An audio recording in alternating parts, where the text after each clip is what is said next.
Hi, everyone, and welcome back to the Legends of Sport podcast. I'm your host, as always, Andy Bernstein. Our guest today is the man they call Silk, the great Hall of Famer, Jamaal Wilkes. I met Jamaal when I was first starting out in the early 80s after he joined the Lakers and became an integral part of the Showtime era.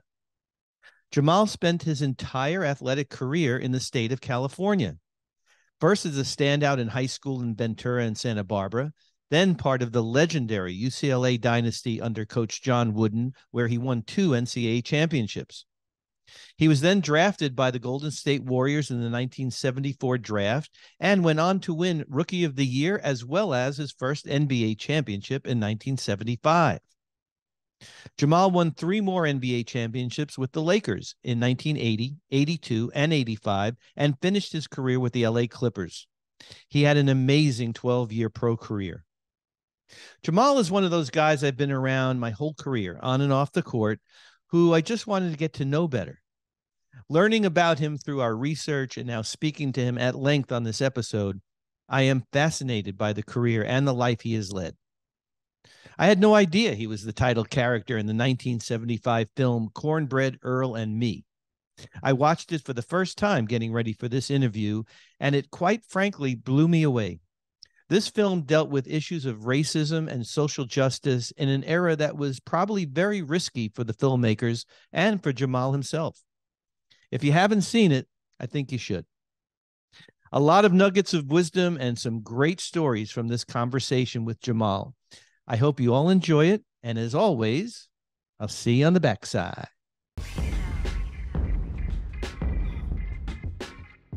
Well, I want to welcome my friend, somebody I've known for a long, long time, since the beginning of my career, the great Jamaal Wilkes, to the Legends of Sport podcast. I don't have to go into your accolades too much, but 2-time NCAA champion, 4-time NBA champ, member of the Naismith Basketball Hall of Fame. How you doing, my friend? I'm doing good, man, and it's good to see you and be on your show. I know we've tried to do this before. I'm glad you were persistent and we got it done. But Yeah. I'm doing great. Thank you. Well, it's so good to see you, Jamaal. And, I go back to the beginning of my career. My first season really was like basically 81, 82. That's when I was starting to figure things out. I was already out of school, but I had been shooting the Lakers before that. And you guys were so welcoming to me back in the day. It was such a small little fraternity. Gary Vita used to call it 12 plus 2 plus 1, right? Because there weren't all these peripheral people around like we have now. Yeah, right. Jamaal, take me back to the Showtime era. What that was like playing with those guys. I want to talk about your UCLA career and of course your Warriors time, but yeah, I just came back from, not recently, but a few months ago, from the Showtime reunion, and we missed you there, by the way. Yes, Yeah, we missed you a yes, lot. yeah. And When I saw the show on Access TV, man, Mhm. and Coach Riley out there holding practice, I went, oh man. But I just had some stuff going on, Mhm. just a series of things, and I just couldn't do it. But I sure miss those guys, and Yeah, especially when I saw them out there partying Magic, it just reminded me of the old days, But yeah, I yeah, love those guys. But Showtime, it's wow. I mean, it's a lot to talk about. I mean, yeah. it's indescribable, number one. Right. And as you know, I mean, you were there kind of near the beginning. It Hmm. was like a confluence of events that all came together at the same time. Hmm. And, I Yeah. would say number one, starting, I was there 2 years before Dr. Buss bought the team. I'd say starting when he bought the team, it was like just a whole different feel Yeah. from That's right. Yeah. Mr. Cook, Mr. Jack Ken Cook, who Yeah. owned the team then, and Yeah. he had gone through a bitter divorce, and he was a kind of a tough guy. Hmm. Hmm. I never worked for him, but from the stories I heard from everyone, the consensus was he could be difficult. Yeah, for sure. Yeah, Claire Rothman was very eloquent about that. We had Right. her on the podcast earlier, and yeah, she spoke about that. Yeah. I Yeah, mean, like I said, I never played for when we were, I came to the Lakers as a free agent, so we had to go to Las Vegas to meet with Mr. Cook yeah, because he yeah. was going through a nasty, at that time, the largest divorce in the history of the state. And I was, when Dr. Buss bought the team, it was like night and day, and he Yeah. came in with his, I mean, he was, he wanted to win. Don't Mhm. get me wrong, and he was very demanding too, but in a much different way. He was Mhm. much more relaxed. He kind of gave you room to, you know, be yourself and Mhm. do your thing. And then if there were problems, he would step in. And when Mhm. he came in the locker room, I mean, it was like you could hear a pin drop because, you know, but Yeah. drafting Irvin Magic Johnson. Well, first of all, we have Kareem, Yeah. myself, Yeah. Nixon already there, and then drafting Irvin Magic Johnson, Mhm. and Yeah. and and the whole thing with the Laker girls and the celebrities coming to the game. I mean, it was a lot of stuff going on, but the primary thing was we were playing great basketball, and it Yeah. started with Jack McKinney, who Mhm. initiated our offense the first couple months, and then had the bicycle accident that I haven't seen him since the bicycle accident. I've just heard about him, and he just kind of disappeared quietly. Mhm. But Yeah. it was just Magic comes in with this big personality, and you figure it's going to wear off, Mhm. after the first 30, 40 games, and it did not. It only increased. Mhm. And then he and Norm were running the point. It was just like I said, indescribable. I mean, I'm Yeah. still learning things about it, and it Yeah. was such an honor to be part of Showtime. Yeah, for sure. I mean, you come from such a legacy, first of all, you're one of the only guys I've ever met who played his entire career in sports in one state. I mean, you True that, I yeah. mean, Ventura, Santa Barbara, UCLA, Warriors, Lakers, and then you finish it off with the Clippers. That's pretty unusual. But you didn't have to change, your driver's license or anything, but that was probably pretty good.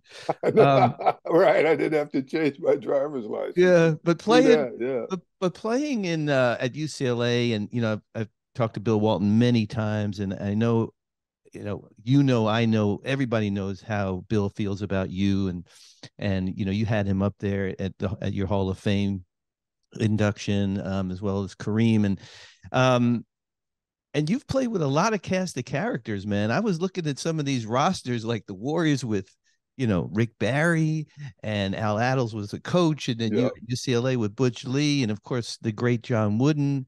And then you get to the Lakers, and you got that cast of characters. But somehow, your nickname Silk seems to not just describe your shot, and the way you approach the game, but it's just like your personality that you just were able to kind of maintain, and I don't want to say float above it all, but how was that for you? I mean, how did you learn that as a teenager even? Well, you know how I learned it, Andy? When I was in junior high school, we had I grew up in a small town, Ventura, and high school basketball was big in this little town. Yeah. And we didn't have all the TV and media opportunities to follow the NBA in college like we do now, but we had a big playoff game. All season it was me and this other guy at this other school who were considered the top players, and it was like everyone was looking for us to meet. Well, they beat us. Mm-hmm. He had a much better team than I had, and Mm-hmm. I realized then that it really it's more important to win than to be the best player, Mm-hmm. because I was clearly the best player, but we lost, and so I had to hear that all summer, and he had bragging rights, and which is fine. But Yeah. so I realized the importance of winning, and that if I could make a difference on a team to help them win, then I could be a key player, Mm-hmm. a key player. And then of course, my first high school coach was just really a nice man, a good basketball guy too. Mm. And he really made my intro to the game fun and relaxed, you know. And his philosophy was, hey guys, when we win, it's because of you guys, and when we lose, it's because of me. Mm-hmm, And mm-hmm. you know, to play for a coach like that, Yeah, it's yeah, a lot of pressure off. So, yeah. but he really instructed me in the technical fundamentals, you know, making sure I move my feet right and so forth and so on. And then, you know, transferring to Santa Barbara High, my coach was very different. But you know, we had a very successful year. And then going to UCLA for Coach Wooden, Mm-hmm. you know, you know, I realized that if you can only shoot, if your shot's not going in, you won't be in the game. So I had to do multiple things to justify being out on the floor, and Coach Wooden really kind of underscored that. And so Mm-hmm. I prided myself on learning to play with the ball. I played more with the ball at Golden State, and of course with the Lakers, Mm-hmm. you know, I played off the ball, and so you know I had to be adaptable, and I studied how I could impact things, and Mm-hmm. you know it just helped me to fit in Mm-hmm. different systems and with different players, different personalities, different egos. Right, right. And it's amazing how you were able to adapt from one situation to the next. You know, of course, Coach Wooden, famous for just being probably the greatest college coach, one of the greatest coaches of any sport in the history of sports, right? What was that recruiting situation like? Like, did he come to your home himself and meet with your parents and all that? Well, I've I never tell asked you, anybody that. you know, my junior year, Coach Crum was still at UCLA then before he went to Ah, Louisville. okay. And he was the lead recruiter. And Coach Wooden didn't like to take time away from his family, Mm-hmm. especially on weekends. And so Oh, he sent Coach Crum to see me in Ventura High, and I didn't do very well. yeah. And he went back and said, you know, Coach, this guy, he's not the guy, you know, so forth and so on. And then Coach Wooden listened and said, well, go back and see him again. I was at Santa Barbara, and it was a much different outcome. And so Mm. when I was being recruited by UCLA, I went down and I hung out with uh, I didn't really spend much time with Coach Wooden my first recruiting trip. I went in his office and said hello, but I hung out with the guys, Sidney and Wilkes and Curtis Rowe and Mm-hmm. Henry Bibby and these guys, and I had a great blast. And Mm-hmm. but when it got, you know, fortunately for me, I was highly recruited, and when it got down to the bottom line, and he came to my home, Uh-huh. and I remember being so nervous, you know, Yeah, that he I was can coming. imagine. Yeah, of Oh course. man, I was extremely nervous and excited, and you know, he knocked on the door, and you know, I can't really describe it, but it was just he was just so humble Yeah, and yeah, just so ordinary, yeah. and you know, and then he took my mother and out. You know, my dad, he stayed out of the recruiting. He left it to me. I Mm, think my dad wanted me to go to an Ivy League school, but really? uh, Yeah. yeah, you know, because my sister went to Stanford, and I Hmm. think, you know, he would have liked to have had a child go to an Ivy League school because we had a young man in the neighborhood that went to Harvard. Hmm. So, but Coach took us out to dinner, and he actually, you know, talked to my brother a lot, and he was just the Yeah, last thing you thought of was he was this great college coach. sure, sure. And you know, my mother was, you know, eating out of his hand. I mean, he really liked the idea that, you know, I'll make sure they go to class. She loved that, you know, and Yeah, so, yeah. but you know, although it was him that closed it. I mean, I was really very interested in USC. I was I really liked the Bay Area schools. They just didn't have any good teams up there. Mm-hmm. Hmm. Uh, and Yeah, you know, like you said, I was pretty set on staying in California. I mean, yeah. I've been here my whole life. Right. When I went back east, I went back east to visit a couple schools, and it was like just before spring, so it was still kind of chilly. Yeah. And I remember getting off the plane. I said, "No, I can't come here." I had the opposite reaction because I'm a New Yorker. I went to University of Massachusetts where Dr. J went, Dr. J, yeah. Man, it was cold, and I came out here to transfer to school in 1978. It was 84 degrees in January. So why would I ever go back? I mean, that's insane. Yeah, yeah. Yeah. Well, that's a great story, Jamaal, because I could just imagine how intimidating any major college coach would be, but it's John Wooden is like coming into your house. It's incredible. And for everything that John Wooden stood for, um, I haven't heard a lot about like winning. I mean, it was all about character, right? It was all about how you conduct yourself off the court, the kind of person that he wanted you to become, um, well-rounded. But how ruthless was he as a coach? I mean, really, I mean, was winning like everything to him or what? He was very intimidating as a coach, Mhm. especially, your first experience with him. And uh, he could be very early in the season he could be extremely critical of everyone, Mm. and that was his way of teaching, and then as the season progressed he would ease up, but Mhm.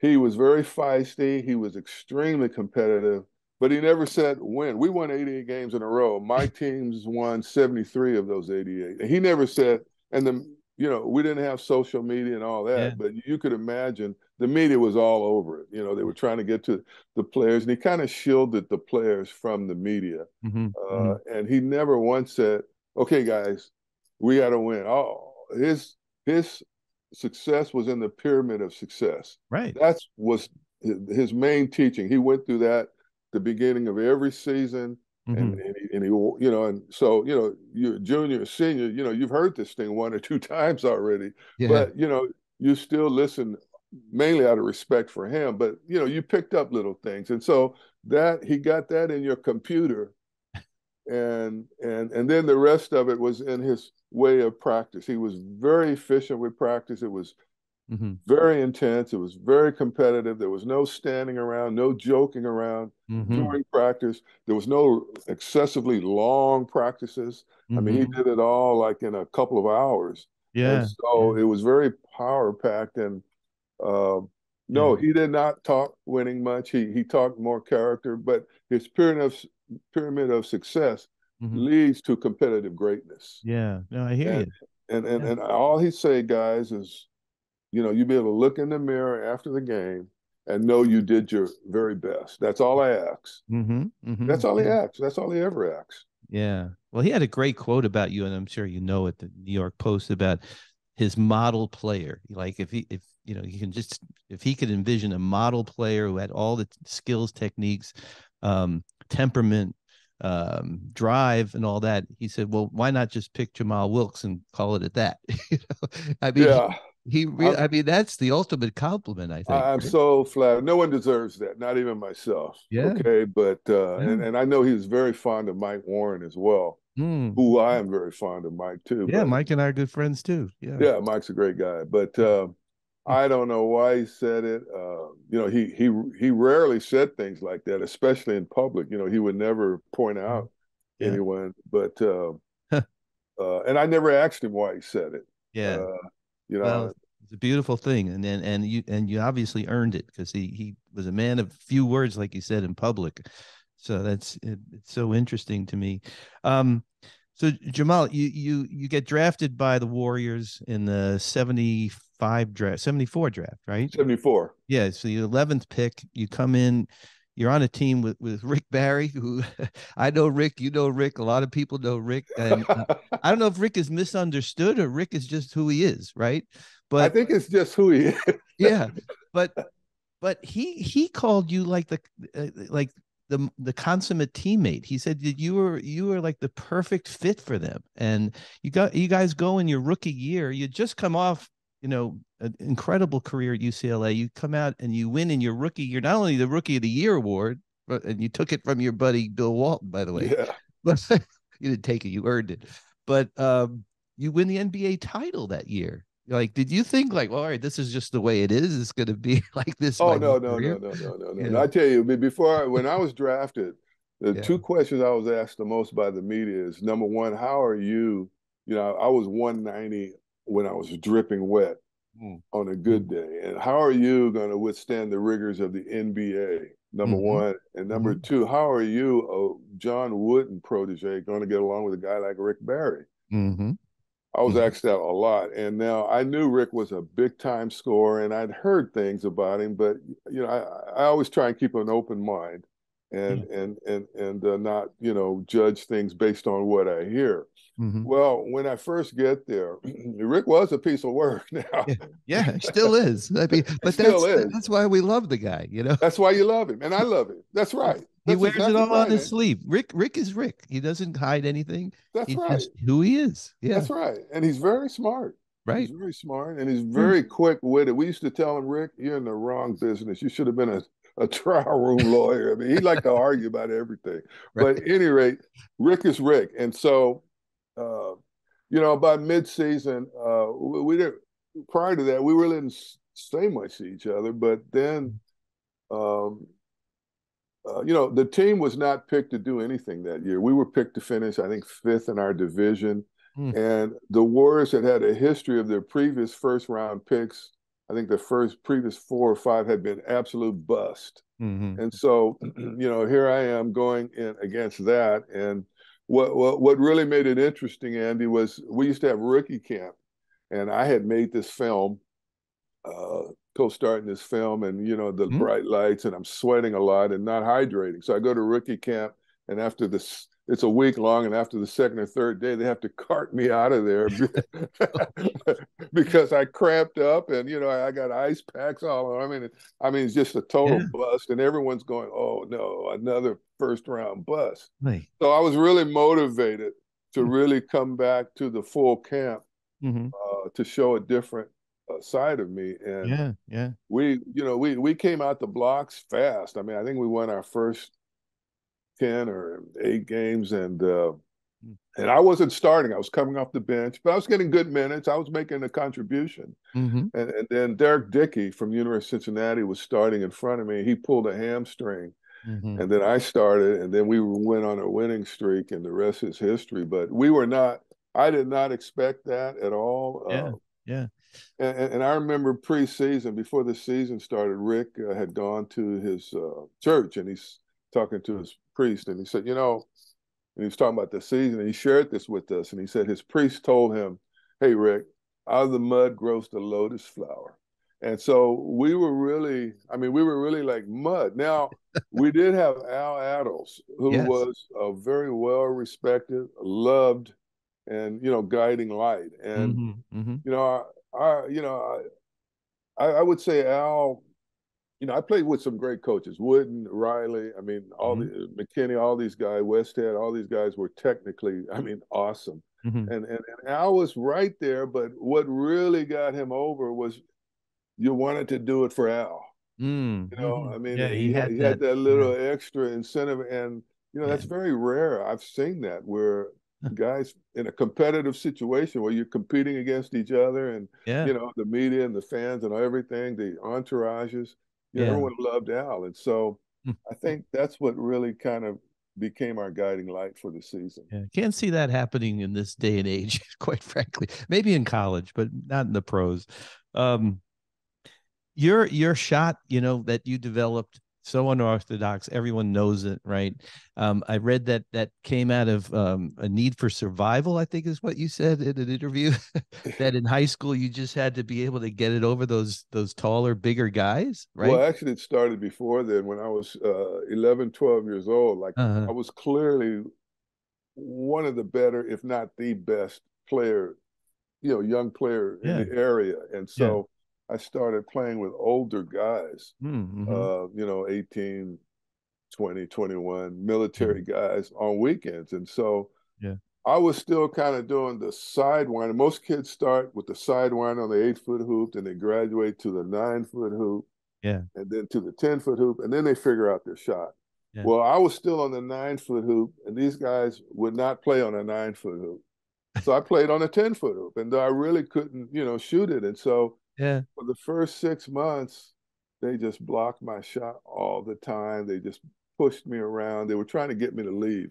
And I kept coming back and coming back. So I don't know when or where or how, but I just developed that so I could, when they went up and they'd start coming down, I could shoot over them. Yeah, And sure. I got pretty proficient at that. So when I was in high school, I actually shot the ball off the side of my hand, Ah, if you can believe that. no, I can't.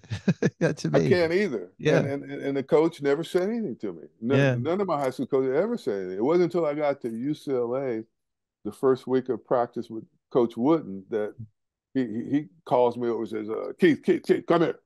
This is after practice, and everyone's looking up. I mean, you did not want to be singled out Yeah. by Coach Wooden for any reason, good, bad, or indifferent. You just wanted to just blend in. And so, Mm. I go over to him, and he says, "Okay, I want you to, shoot around the key. You know what around the key is?" I said, "Yeah, Coach, I know what it is." He said, "And I'm going to rebound for you." I was Right. flabbergasted. I said, "Hey, Coach Wooden is going to rebound for me?" I mean, I figured he'd call one of the assistant coaches or the manager or somebody else. Mm. So I must have shot about 40 shots for him. And what I remember most was every pass he made was just perfect. I Mm. was just Mm. right in rhythm, right in Right. step. I Yeah. was really getting into it. And then he calls me back. I made like 95% of them. He said, "Now, okay, how did you shoot that?" And I'm a little confused then because I just drilled it. Yeah. And he's And watching. He's watching you. he's So watching the whole thing. he He's still doesn't rebounding. get it. Yeah. He still doesn't get it. So I go through the motion with him, and he's got these steely blue eyes that feels like he's looking through you, Yeah. and it was very intimidating. Huh. And so he's looking at me, studying me very carefully, and he said, "Now, does the ball leave your fingertips?" And I thought about it, and I said, "Well, yeah, coach, it does." He says, "Does it have that good reverse spin?" And he rolls the ball out, and the ball comes back to him. Uh-huh. And I thought about it. I said, yeah, it does." He goes, "Okay, you're dismissed."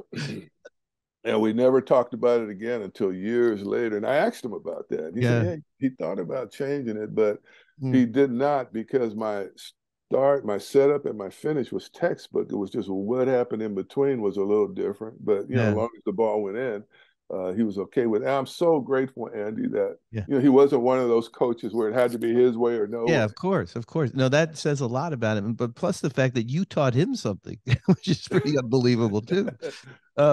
Chick used to call your shot a 20-foot layup, right? It was really unstoppable. I mean, your shot, yeah, I mean, it didn't go in every single time, but it was just so fluid and so predictable. And when you were open, man, I would say most of the time you hit that shot. I mean, it's like Kareem skyhook. We don't see that in the game today, right? We don't see these unstoppable types of shots that guys have developed, which I miss. I'm so grateful I had that experience of watching you and watching Kareem, and of course, watching Magic come down and 6'9" point guard, which we'll never see again. It was an amazing time, and I go back to the what was it, the 80 finals, right? And this came up at the reunion, and I wish you were there. Your ears must have been burning because Coach Riley showed a video of the 80 finals, and the first thing Magic said was, "Let's not forget about Jamaal." Jamaal with the 37 points, right? That Magic gets a lot of the attention because of being a rookie and replacing Cap and all that, but they Well, would, and he did have a great game. of course he did, but you guys would not have won that series without you stepping up in that game 6, right? And what an experience that must have been. It really was. I mean, Yeah. when Kareem went down, the feeling was, oh no, I mean, you Yeah. hate it. And he was so, as you know, he was so dependable. Mm-hmm. If he was had migraines or something bothered him or hurt him, Yeah. he always rose above it. But Wow. when he didn't show up for that plane ride to Philadelphia, at first, before we got on the plane, it was just very nerve wracking. Once we got on the plane and Magic sat in his seat, he had a seat he liked to sit in, Yeah. Yeah. and we got all the nervous chatter going, and we said, okay, we got nothing to lose, and frankly, playing without Kareem, it'll be a faster game. Yeah. There'll be more shots for the rest of us, and so we started to loosen up and kind of Yeah. not have fun or make fun of it, but we just started to relax a little bit. And I Yeah. tell you, that was an incredible game. I've never talked to anyone from the Sixers about the game, but Mm. I think we shocked them. We played so fast. Oh yeah, you guys came out of the gate like, like racehorses, man. Yeah, You watch yeah, that video is incredible. yeah, But yeah, yeah, what an experience to be part of that. And of course, the disappointment in 84 and then coming back and winning in 85. I know you were injured, but you were part of that team, which was yeah, amazing.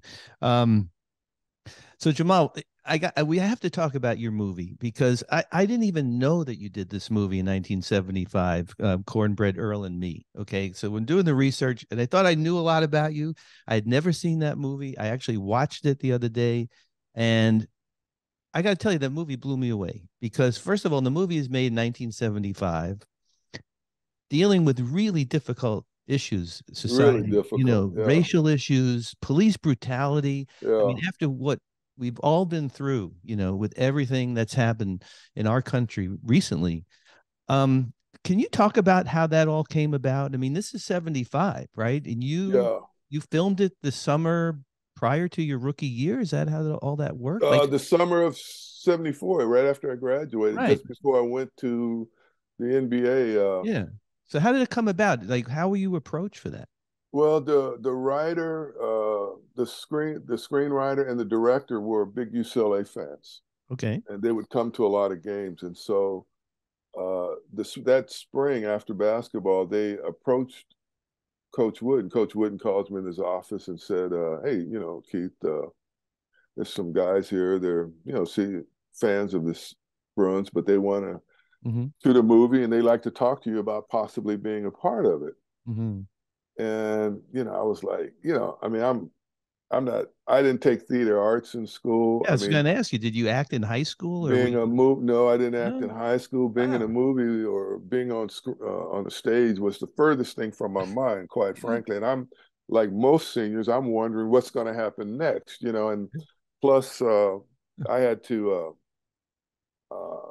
had to take an extra a class over again, Mm-hmm. statistics class. We were in my junior year. We were in the playoffs, and Mm-hmm. I missed a test because we were in the playoffs, and the professor thought that the UCLA basketball players were all catered to, and so he flunked me, and so I had to take it over. So when coach approaches me, I'm really hustling, trying to finish up, and Mm-hmm.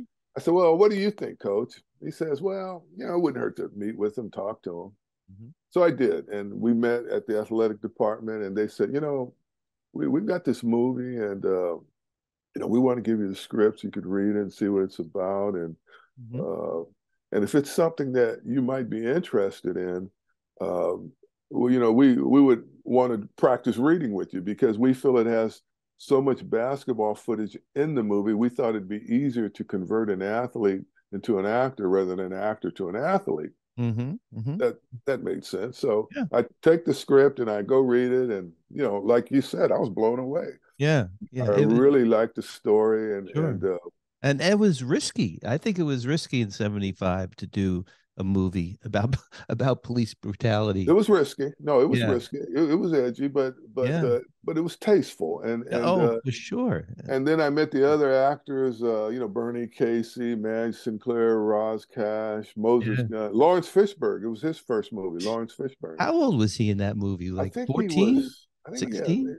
13 or 14. I think. Unbelievable. And What a performance. they Yeah. were so supportive and so helpful. They were like, "Oh, don't worry, just do this." So anyway, I practiced reading, and they liked it, and Hmm. they shot the movie. It was an independent film. They shot it in 5 weeks, but my part was in it 2.5 weeks because my character dies midway Hmm. Yeah. in the film, and Yeah. a lot of people saw that movie. A lot of people. I still get asked about it. Yeah. Incredible. And it was a one and done. That was it for you? Like That was it. you're in Hollywood, you're out of Hollywood. Well, yeah, I was in Hollywood. Yeah. Well, then I went to the Bay Area. But Right. when I came back, Yeah. I looked into acting, and I kind of made a decision, that acting is really not for guys 6'7". I mean, unless they do a film that's about you, Yeah. or unless it's like a cameo kind of role, it's really not where you can Yeah. make a regular living at it. So, Hmm. and then there were things. I really wasn't interested in the cattle calls. Yeah, sure. You know, Well, let me ask you something, Jamaal. Did that doing that film, did that I don't know, did it activate any activism in you or anything that, I mean, obviously it hit a nerve with you that you felt you really wanted to and needed to play that character. mm-hmm. But did it affect you in any way to, change your life or get involved in some causes that maybe you would not have gotten involved in? I mean, you changed your name, you embraced Islam at that point, right? At that point, yeah, at Yeah. that time, and that was partly social. Mhm. What it did was I felt it like endorsed, what I was about. Mhm. That I could be part of a film like that at that time. I mean, it was risky, it was edgy, Yeah, yeah, and but I was proud to be part of it and to yeah. be part of the story. And Mhm. so it encouraged me not to become an activist per se, Mhm. but it strengthened my core beliefs Yeah, yeah, for sure. about things. Yeah. Yeah. And I'm sure you and Kareem must have had some amazing conversations once you became teammates, because I know, how involved he was in all the social justice issues still, and he still is at his age. But He that, is. yeah, The funny thing is, we really basketball was so demanding. We mm, really didn't talk about, really. uh, Mm, but things happen, and we could tell whether we were on the same page or not. yeah, And on many things, I mean, I don't agree with everything, but a lot of sure. things, I do agree with, and Yeah, so yeah, that was reassuring for both of us, I think. yeah. Well, Jamal, I can't thank you enough, man. You've been so generous with your time. I had a million other questions, but we've touched on so many really great things. And, your history as an athlete, but as a person, is so fascinating to me. And I'm lucky I got to know you while I was working and post your career. But also your son Omar has become a good friend, you know, and I'm sure your family. How's your family doing? Everybody good out there? And Good. you guys have grandkids, right? Yeah, everybody's great. Yeah, thank you. Amazing. Speaking of Omar, he's got twin boys Yeah, a young daughter, infant daughter. My other son Jordan has twin girls. So yeah. It's great. our being grandparents is it's incredibly joyful Yeah, that's uh, wonderful, man. and overwhelming and exhausting. Yeah. To But tell you you get the to give truth, them back. That's what they tell me, that you you get to give them back. you That's give them right. You back. give Yeah. them back. And I didn't realize that two of your kids went to Berkeley, right? Correct. Yeah. Yeah, because my daughter went to Berkeley. She graduated from there. Now she's Oh, at SC trying to get her PhD and go to medical school. whoa! That's a whole Wow. other story. But Jamal, listen, man, we missed you at the reunion, but you were very much in everybody's heart and mind, and there's a lot of stories that were flowing. So that must have, somehow made you feel good. It But I'm so did. glad to have caught up with you, man. Thanks so much for taking the time to be on the Legends of Sport podcast.